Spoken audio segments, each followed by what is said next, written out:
Hello everyone, welcome to my channel. आज हम इस वीडियो में टोक्यो ओलंपिक 2020 से रिलेटेड कुछ महत्वपूर्ण प्रश्नों को डिस्कस करेंगे।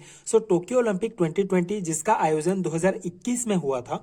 ये 2021 के आने वाले जितने भी कंपटीशन एग्जामिनेशंस हैं उसके लिए एक बहुत ही महत्वपूर्ण पार्ट होता है करंट अफेयर का।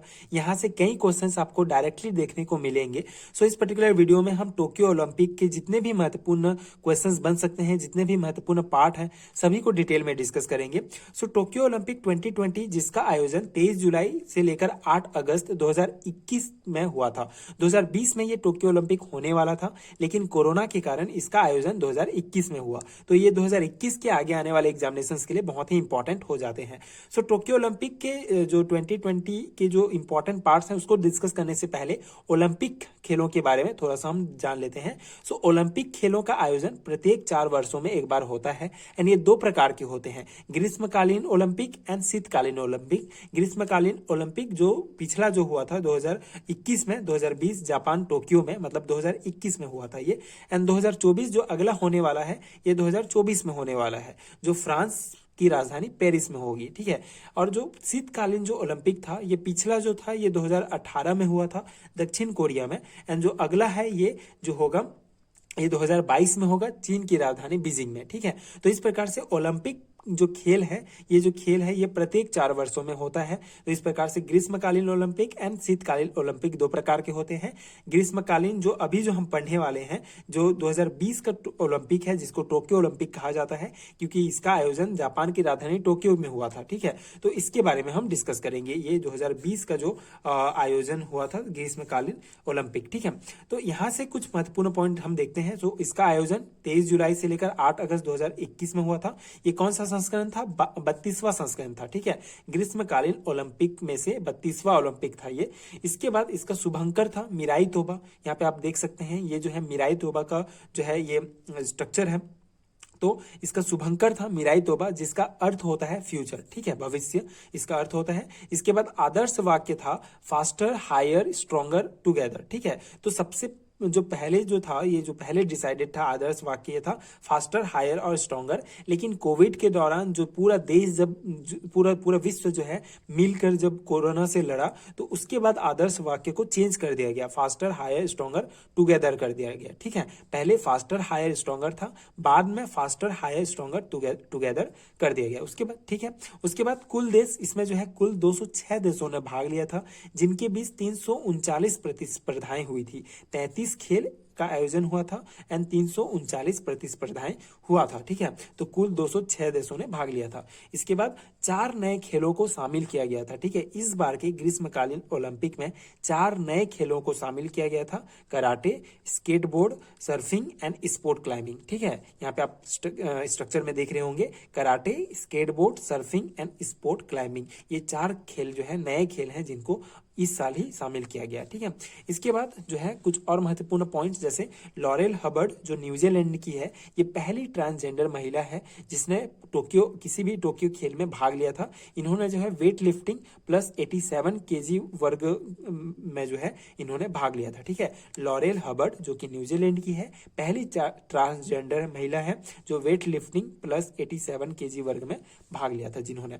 उसके बाद मोमिजी निशिया जो कि जापान की है, सबसे युवा खिलाड़ी है, 13 वर्ष 330 दिन है, जिन्होंने स्केटबोर्ड में स्वर्ण पदक जीता। ठीक है। स्केटबोर्ड जो कि अभी नया जो शामिल किया गया खेल, उसमें इन्होंने स्वर्ण पदक जीता और सबसे युवा खिलाड़ी बन गई। 13 वर्ष 330 दिन ही जो है इनका उम्र है। इसके बाद बरमूडा एवं फिलीपींस ने ओलंपिक खेलों में अपना पहला पदक जीता। मतलब बरमूडा एवं फिलीपींस ऐसे देश हैं जो अपने पूरे हिस्ट्री में कभी भी ओलंपिक पदक नहीं जीते थे, लेकिन इस बार 2020 के टोक्यो ओलंपिक में इन्होंने ओलंपिक खेलों में अपना पहला पदक जीता। ठीक है। तो यहाँ पे टोक्यो ओलंपिक 2020 ही कहेंगे आप। 2021 में आयोजन हुआ था, लेकिन इसका नाम जो होगा टोक्यो ओलंपिक 2020 होगा, क्योंकि प्रत्येक 4 सालों में होता है एंड अगला जो है 2024 में होने वाला है। तो इसको आप टोक्यो ओलंपिक 2020 ही कहेंगे। इस प्रकार बरमूडा एवं फिलीपींस ने ओलंपिक खेलों में अपना पहला पदक जीता।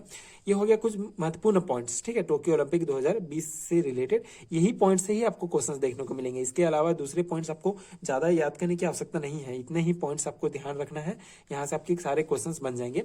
इसके बाद टोक्यो ओलंपिक 2020 में भारत की क्या स्थिति थी, भारत में जो है इनका प्रदर्शन देखेंगे आगे हम। इस प्रकार टोक्यो ओलंपिक में 2020 में भारत क्या था कि एथलीटों का सबसे बड़ा दल, ठीक से सबसे बड़ा दल, अब तक का सबसे बड़ा दल भेजा गया था। टोटल 127 खिलाड़ी इसमें भाग लिए थे, जिनमें से जो है 71 पुरुष एवं जो है 56 महिलाएं थी, ठीक है। 71 पुरुष एवं 56 महिलाओं ने भाग लिया था, जिन्होंने 18 खेलों की 69 प्रतिस्पर्धाओं में भाग लिया, ठीक है। तो ये है एथलीटों का सबसे बड़ा दल जो है भेजा गया था। और ये जो टोक्यो ओलंपिक 2020 का जो प्रदर्शन था, ये अब तक का सबसे अच्छा प्रदर्शन था भारत का ओलंपिक खेलों में, ठीक है। इसके बाद उद्घाटन समारोह में जो ध्वजवाहक थे, ये मनप्रीत सिंह जो कि हॉकी टीम के कप्तान है, एंड MC मैरीकॉम जो कि एक मुक्केबाज है। तो इन दोनों ने जो है उद्घाटन समारोह में जो है ध्वजवाहक बने थे। इसके बाद समापन समारोह में ध्वजवाहक बजरंग पुनिया जो कि कुश्ती के खिलाड़ी हैं, ये बने थे। इसके बाद हमारे भारत देश से सबसे पहला जो पदक था, ये रजत पदक था, जो मीराबाई चानू के द्वारा जीता गया था, ठीक है। इस प्रकार ये टोक्यो ओलंपिक 2020 के कुछ पॉइंट्स एंड ये टोक्यो ओलंपिक 2020 में भारत, ठीक है। अब टोक्यो ओलंपिक 2020 में भारत का प्रदर्शन कैसा रहा, कितने उन्होंने कितना मेडल जीता एंड किस प्रकार के खेलों में जो है मेडल जीता, इसको हम डिस्कस करेंगे। सबसे पहला जो है नीरज चोपड़ा, जिन्होंने स्वर्ण पदक जीता भाला फेंक में 87.58 मीटर थ्रो करके जो है इन्होंने स्वर्ण पदक जीता भाला फेंक में, नीरज चोपड़ा। इसके बाद मीराबाई चानू, जिन्होंने रजत पदक जीता भारोत्तोलन में, मतलब वेट लिफ्टिंग में 49 वर्ग केजी में, एंड कुल 202 केजी इन्होंने जो है भार उठाया था, 87 केजी प्लस 115 केजी का भार उठाया, ठीक है। तो मीराबाई चानू रजत पदक। रवि कुमार दहिया रजत पदक कुश्ती में, इन्होंने रजत पदक भारत के लिए जीता। लवलीना बेरगोहेन इन्होंने कांस्य पदक जीता मुक्केबाजी में। PV सिंधु इन्होंने कांस्य पदक जीता बैडमिंटन में, एंड बजरंग पुनिया कांस्य पदक कुश्ती में, एंड हॉकी टीम जो पुरुष जो टीम था, ये कांस्य पदक जीता, ठीक है, हॉकी में। तो इस प्रकार से टोक्यो ओलंपिक में जो है टोटल 7 पदक जीते थे, और ये 7 खिलाड़ी थे जिन्होंने ये एक टीम था हॉकी टीम, एंड ये 6 खिलाड़ी थे जिन्होंने भारत के लिए ओलंपिक खेलों में जो है पदक जीता, ठीक है। तो इस प्रकार से ये आपको याद रखने हैं ये 7 जो है खेलों के नाम और कौन से पदक एंड कौन से जो खिलाड़ी हैं।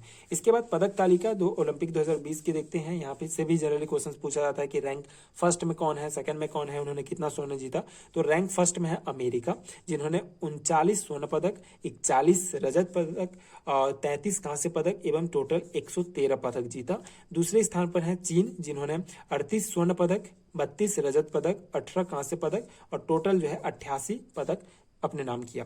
इसके बाद जापान 27 स्वर्ण पदक, 14 रजत पदक, 17 कांस्य पदक एवं 58 जो है कुल पदक। इसके बाद ग्रेट ब्रिटेन, जिन्होंने 22 स्वर्ण पदक, 21 रजत पदक, कांस्य पदक 22 एवं कुल जो है 65 पदक अपने नाम किया। तो इस प्रकार से ये पहले पर अमेरिका, दूसरे स्थान पर चीन, तीसरे पर जापान, चौथे पर ग्रेट ब्रिटेन। एंड भारत की स्थिति है 48वें नंबर। रैंक की अगर बात करें तो भारत 48वें रैंक में है, क्योंकि इन्होंने 1 स्वर्ण पदक जीता, 2 रजत पदक, 4 कांस्य पदक और कुल 7 पदक जो है अपने नाम किया। तो इस आधार पर ये 48वें रैंक में है। तो इस प्रकार से पदक तालिका भी है ये ओलंपिक 2020 का। तो इस प्रकार से ये टोक्यो ओलंपिक 2020 से जितने भी इंपॉर्टेंट टॉप चीजें थी मैंने यहाँ पे कवर किया है, यहीं से ही क्वेश्चंस पूछे जाएंगे। तो यही आपको ध्यान रखना है। आई होप कि ये आपको समझ में आया होगा एंड आपके एग्जाम के पर्सपेक्टिव से डेफिनेटली बहुत हेल्पफुल है। सो अगर आपको इसका PDF चाहिए तो आपको नीचे डिस्क्रिप्शन बॉक्स में लिंक मिलेगा, जहां से आप डाउनलोड कर सकते हैं। सो आपके सभी एग्जामिनेशन के लिए बहुत हेल्पफुल रहेगा। एंड अगर वीडियो हेल्पफुल रहा होगा तो आगे की वीडियोस देखने के लिए चैनल के साथ जुड़े रहिए। प्लीज सपोर्ट कीजिए, like share and subscribe to my channel and thank you so much for watching.